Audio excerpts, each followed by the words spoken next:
Network administrator. So, what is a network? You've heard the term before, probably.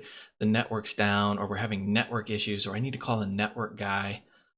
Well, this is different than networking. When we talk about networking, we're talking about people communicating with each other. But the same principle applies to technology. Devices and applications need to network or talk to each other. So, when we talk about a network administrator, we're talking about someone who makes all of that communications possible. This can be anything from routers, switches, voice over IP, which is telephones. They can run on cables, Wi Fi, LAN, WAN, VPN, satellite, you name it, even cellular networks.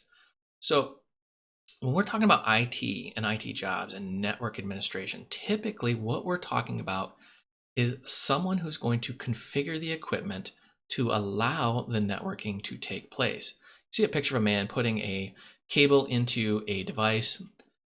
Really, what he's doing is he's setting the physical connection. And then behind that physical connection, there is a software connection that happens.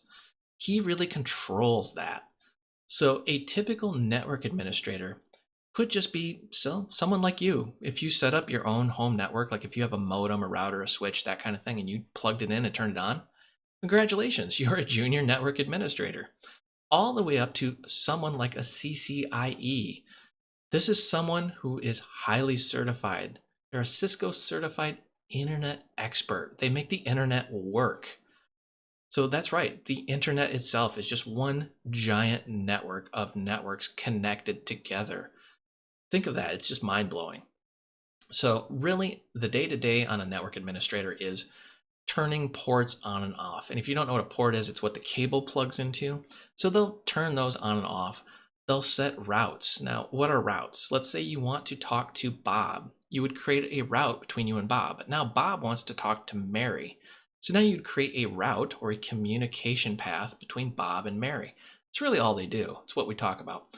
Now, when I say that's all they do, these jobs can get highly, highly complex and they can have some massive requirements walking in the door. But network administration at its core is just simply communications back and forth. When we say communications, we're talking about devices, applications, servers, and things of that nature.